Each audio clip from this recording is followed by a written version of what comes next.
पहले माता का अपमान किया, अब एक पत्नी का अपमान किया। अब समय आ गया है तुम्हारे विनाश का शिशुपाल। तू करेगा मेरा विनाश? अरे विनाश तो मैं तेरा करूंगा, किंतु उससे पूर्व मैं यहाँ पर बैठे सभी लोगों को बताऊंगा कि वास्तविकता में तो कितना बड़ा कायर है।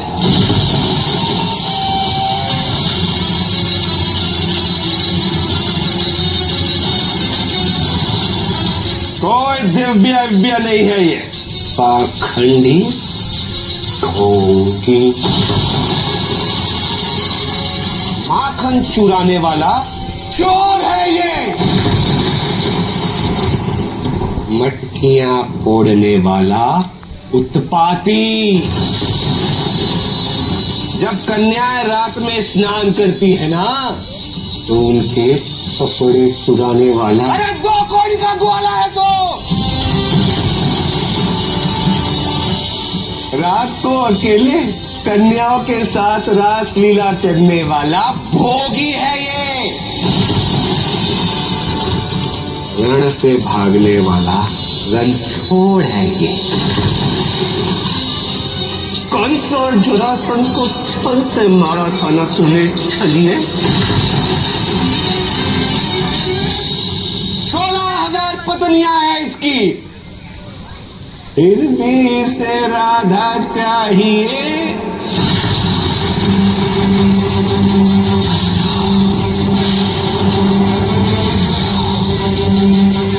राधा कृष्ण राधे राधे करता ना भगोड़े।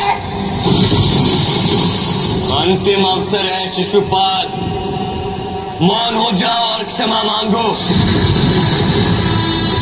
भले ही मुझसे नहीं, पर बुआ कुंती से, देवी द्रौपदी से और पवित्र राधा से क्षमा मांगो इसी क्षण। देखा अपन ने, राधा के नाम का घी पड़ते ही कृष्ण के क्रोध की अग्नि कैसे भड़क गई।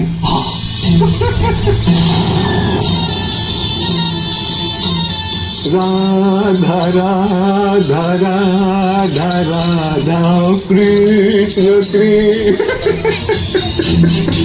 ऐसा ही करता है ना, तो बता दो सबको क्या चल रहा है राधा कृष्ण के बीच। बता दो कौन है राधा। तो चलिए आप सबको मैं बता ही देता हूँ राधा के बारे। सुंदर ग्वालन, अद्भुत रूप, रसीली, किंतु उसने उस ग्वालन को भी नहीं छोड़ा। किंतु एक बात है, स्त्रियों पर जादू करना आता है इसे। अरे हमें भी तो सिखाइए कैसे कर लेते हैं आप, कि हम भी तो कुछ भोगे।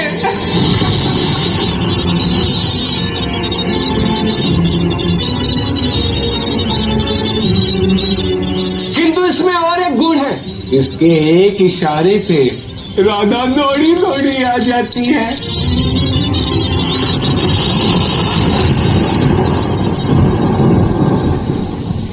जिवा में अस्थि नहीं होती, पर ये जिवा मनुष्य शरीर को अस्थि कलश में बदल सकती है। यदि तुम मौन नहीं रहे तो जिवा के साथ सर भी कटेगा शिशुपाल। तू काटेगा मेरा सर? मैं ही तेरा अंत कर देता हूं।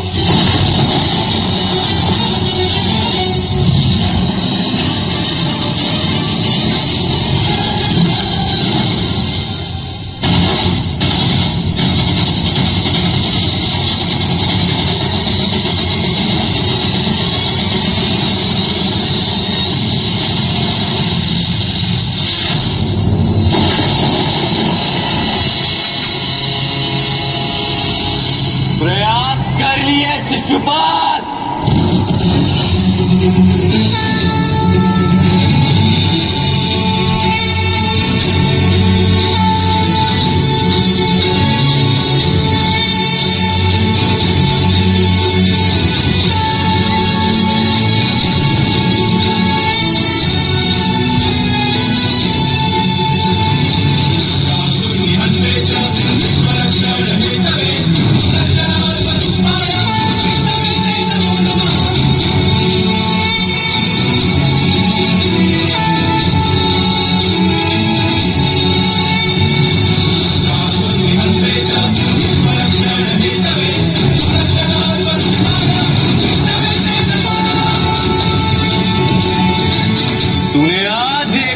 माता का अपमान किया, माता जो परिवार का आधार होती है, एक सती पत्नी का अपमान किया जो साक्षात पवित्रता का अवतार है। आज तूने राधा का अपमान किया, राधा जो इस संसार का आधार है, पवित्र प्रेम का सार है। और ऐसा करके शिशुपाल तूने अपना अंत बुला लिया है।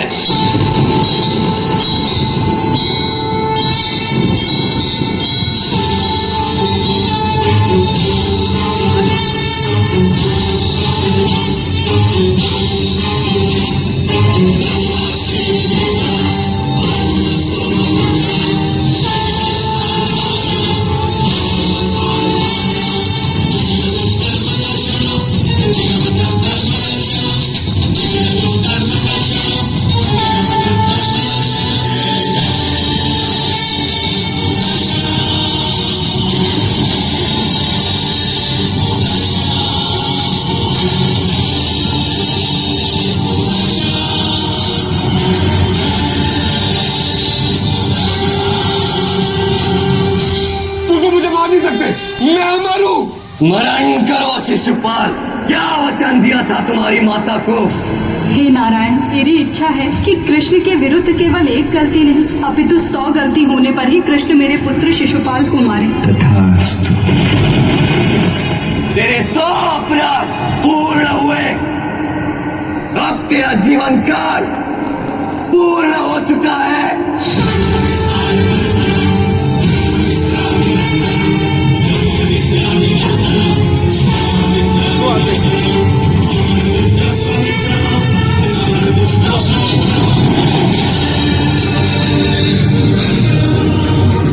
क्षमा कर दिए माधव। गांधार नरेश, मेरी रक्षा करिए गांधार नरेश।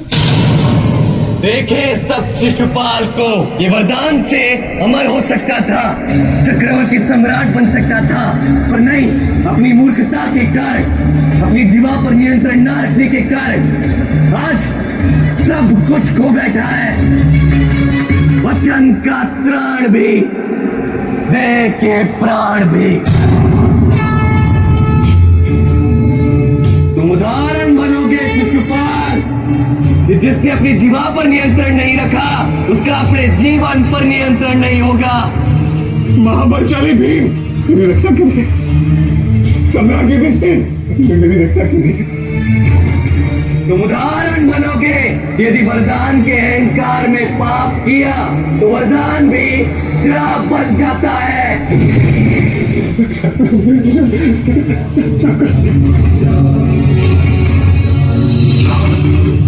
मुझे बचाइए राजमाता, आपका मार। पांचाली, मुझे चक्र से बचाओ पांचाली। माधव, क्षमा कर दीजिए मुझे, अपना विवेक खो बैठा था मैं माधव, क्षमा कर दीजिए मुझे।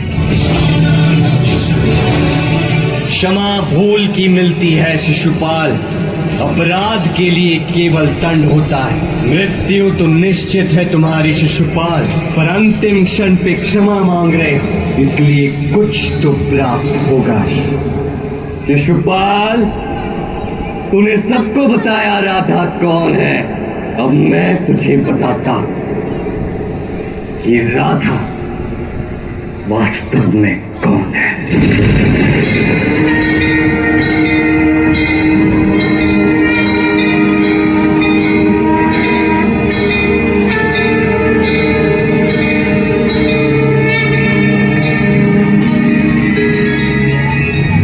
अर्धनारीश्वर श्री कृष्ण,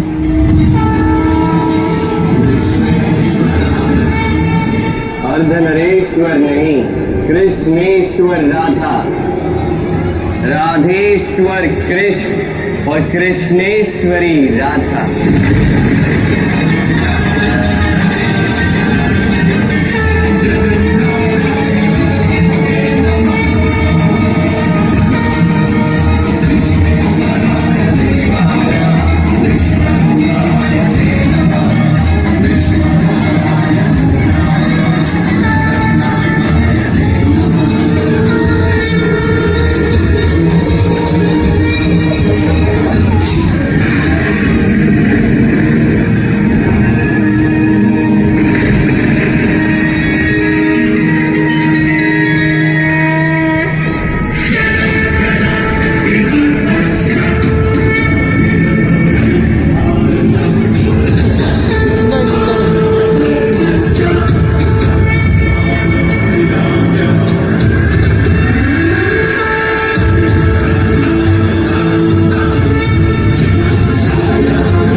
मृत्यु हो गई। मृत्यु नहीं, मुक्ति हुई।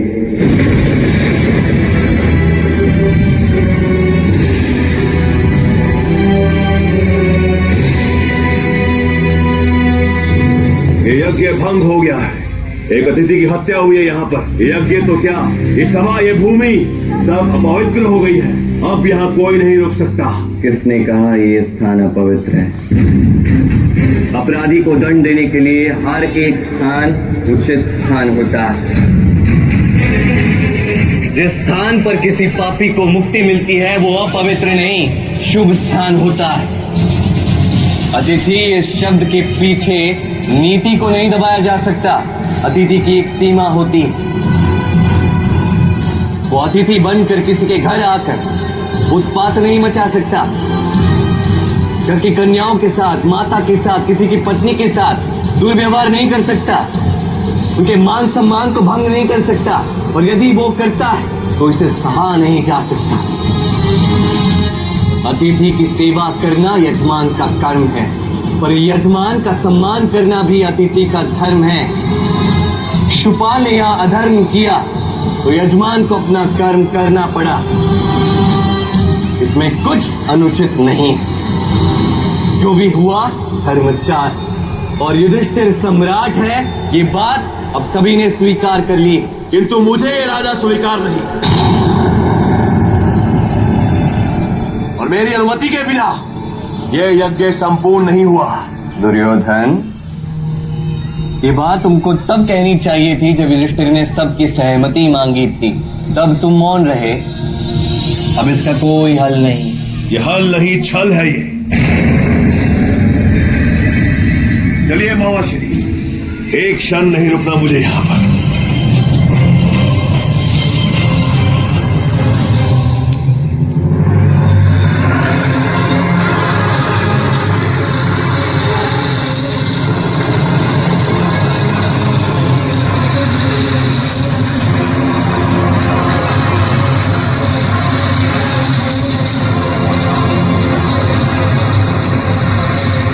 माधव,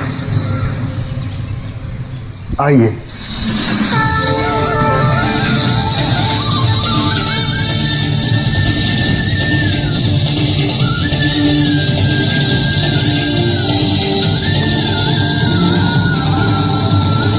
सम्राट युधिष्ठिर की जय। सम्राट युधिष्ठिर की जय। सम्राट युधिष्ठिर की। सब ठीक हो गया, किंतु क्या किसी को नहीं दिख रहा कि तुम्हारे हाथ से रक्त बह रहा है? कोई नहीं, तुम्हारे घाव पर औषधि लगा दे, फिर स्वच्छ वस्त्र बांध, वस्त्र बांध।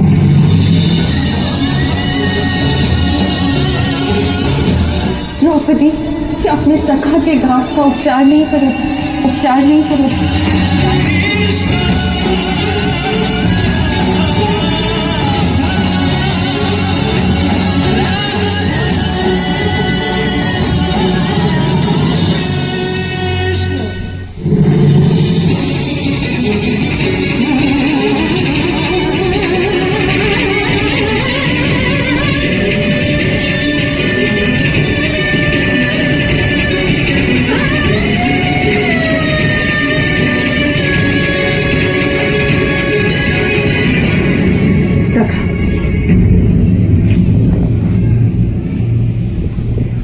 घाव कितना गहरा है ना।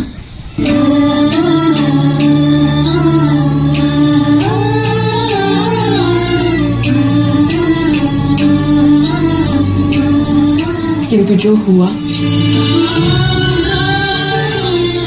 उसे टाला भी नहीं जा सकता, क्योंकि आप किसी भी स्त्री का अपमान नहीं सह सकते।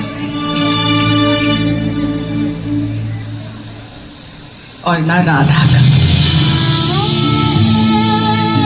तुम नहीं आ पाई तो द्रौपदी को भेज दिया रहते। सत्य में ऋणी बना दिया तुमने मुझे इसका। तो क्या हो, मुझे पूर्ण विश्वास है कि समय आने पर तुम ये ऋण भी चुका दोगे कृष्ण।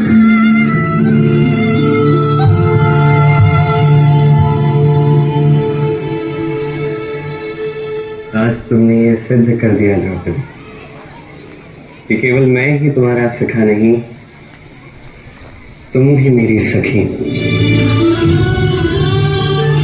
ये तो मेरे लिए बहुत ही सौभाग्य की बात है सखा कृष्ण कि आपने मुझे भी सखी के रूप में स्वीकार कर लिया। स्वीकार तो मैं ये भी कर चुका हूं कि आज से मैं तुम्हारा ऋणी हूं द्रौपदी, और मैं वचन देता हूं इसे अवश्य चुकाऊंगा। कपड़े की एक पट्टी बांधी है आज तुम्हें द्रौपदी, इसका एक एक भाग आकाश समान बड़ा होकर लौटेगा द्रौपदी, तुम्हारी सहायता के लिए।